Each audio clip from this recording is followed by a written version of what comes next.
Oke, selamat siang Pak Hadi, selamat siang teman-teman. Perkenalkan nama saya Happy Susanti. Nah, jadi pada siang hari ini saya ingin mempresentasikan judul riset akuntansi saya, yaitu pengaruh pemanfaatan, resiko, kepercayaan, persepsi, kemudahan terhadap minat penggunaan uang elektronik pada masyarakat. Nah, jadi selanjutnya saya akan membahas minat penggunaan uang elektronik. Nah, jadi yang kita ketahui adalah uang elektronik adalah alat pembayaran yang berbentuk elektronik di mana uangnya kita simpan di dalam media elektronik tertentu. Nah, jadi di sini transaksinya tuh biasanya membutuhkan jaringan internet karena pemakaiannya menggunakan perangkat seperti kita pakai HP. Nah, jadi di sini uang elektronik ini banyak sekali ya aplikasinya, seperti yang kita sering ketemukan adalah kayak GoPay, OVO, Dana, ShopeePay, Tunaiku, Dana Bijak, Danaku, uang teman, dan sebagainya. Nah, jadi di sini apa saja sih yang mempengaruhi indikator-indikator minat penggunaan uang elektronik? Nah, jadi yang pertama adalah kemudahan. Nah, jadi di sini kemudahan didefinisikan sebagai sejauh mana seseorang mempercayai bahwa menggunakan suatu teknologi akan bebas dari usaha.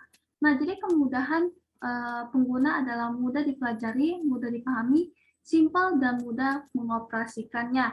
Nah, jadi tentu kalau kita menggunakan aplikasi, kita tentu mau mendapatkan sebuah kemudahan agar kita dapat menggunakan atau menjalankan aplikasi uang elektronik tersebut. Nah, jadi yang kedua adalah manfaat. Nah, jadi di sini persepsi manfaat merupakan ukuran di mana penggunaan teknologi dipercaya akan mendatangkan manfaat bagi penggunanya. Nah, jadi persepsi manfaat didefinisikan sebagai sesuatu tingkatan di mana seseorang percaya bahwa menggunakan suatu teknologi akan meningkatkan kinerja dalam bekerja, artinya bahwa adanya manfaat dari fasilitas internet banking dan mampu meningkatkan produktivitas kinerja dan bagi yang menggunakan fasilitas tersebut. Nah, jadi yang ketiga adalah risiko. Nah, jadi risiko ini merupakan suatu kepastian, ketidakpastian yang dirasakan oleh pengguna yang menimbulkan kerugian pada pengguna. Nah, jadi resikonya yang awal dirasakan oleh pengguna adalah resiko kejahatan cyber. Nah, jadi kejahatan cyber ini dapat mengancam setiap transaksi yang dilakukan oleh konsumen. Nah, jadi misalnya seperti keamanan data pribadi setiap pengguna juga tidak luput dari ancaman kejahatan cyber. Nah, jadi selain itu juga kebocoran data pribadi dan penyalahgunaan data dapat merugikan pengguna.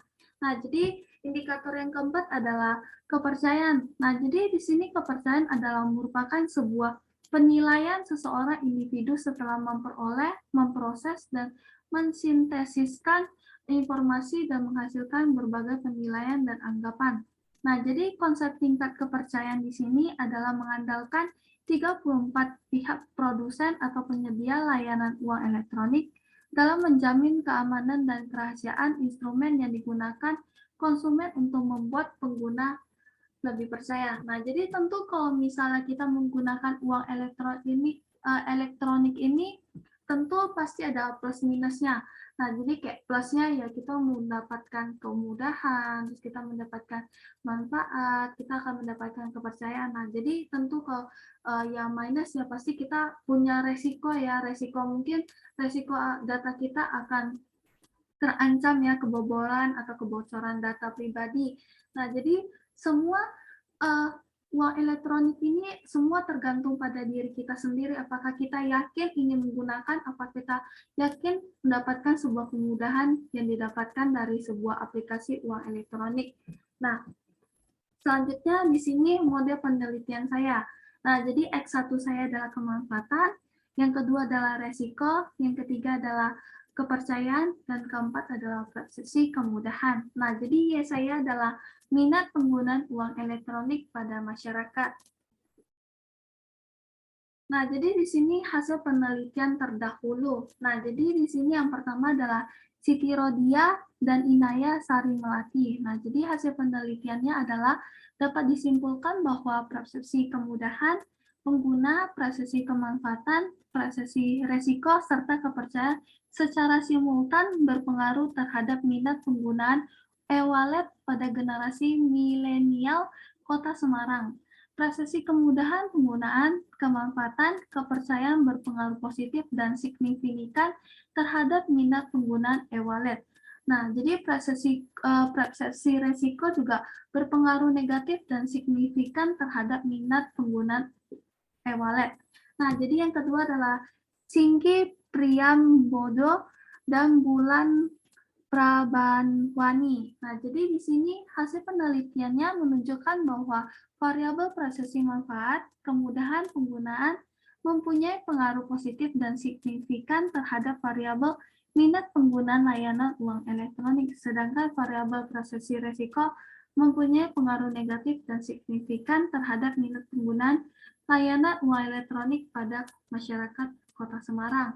Nah, ketiga adalah Andrian serta Yoga Nanda dan Imade Bayu Dirgantara. Nah, jadi di sini hasil penelitiannya menunjukkan bahwa prosesi manfaat, prosesi kemudahan, penggunaan dan kepercayaan berpengaruh positif dan signifikan terhadap minat penggunaan instrumen uang elektronik, sedangkan variabel resiko berpengaruh negatif namun tidak disignifikan terhadap minat penggunaan uang elektronik. Nah, jadi di sini sampel saya menggunakan masyarakat Kota Batam. Nah, jadi kita ketahui ya. Nah, jadi pada tahun 2019 akhir sampai pada tahun ini kita sudah kita lagi di dalam masalah COVID-19 ya. Nah, jadi tentu kenapa saya mengambil sampel masyarakat Kota Batam. Nah, yang kita ketahui adalah sekarang kita lagi di zaman COVID. Nah, tentu kita semua membatasi namanya transaksi. Nah, jadi kita mungkin bisa menggunakan uang elektronik kita seperti kita membayar payment, kita mau ke supermarket atau sebagainya, kita menggunakan QR atau membayar pakai OVO, GoPay. Nah, jadi atau Poinku. Nah, jadi sehingga itu membatasi namanya penyebaran COVID-19 ya. Nah, jadi itu merupakan yang kita sering pakai kayak OVO, GoPay, atau kita sering belanja pakai Shopee Pay dan sebagainya. Nah, itu juga termasuk dari penggunaan uang elektronik. Nah, jadi kita lihat ya pengguna uang elektronik kan semakin lama semakin banyak ya minat penggunanya. Jadi tahun ke tahun juga meningkat penggunaannya. Nah, jadi di sini yang kita ketahui dulunya kita menggunakan sistem barter, gitu. Kemudian kita memakai uang koin. Nah, setelah itu kita pakai uang kertas, habis itu kita pakai giro. Nah, kemudian kita baru tercipta namanya uang elektronik untuk mempermudah pembayaran atau saat kita bertransaksi ya. Nah, jadi sekian dari presentasi saya. Maaf ada kata-kata atau penyampaian salah. Terima kasih. Selamat siang.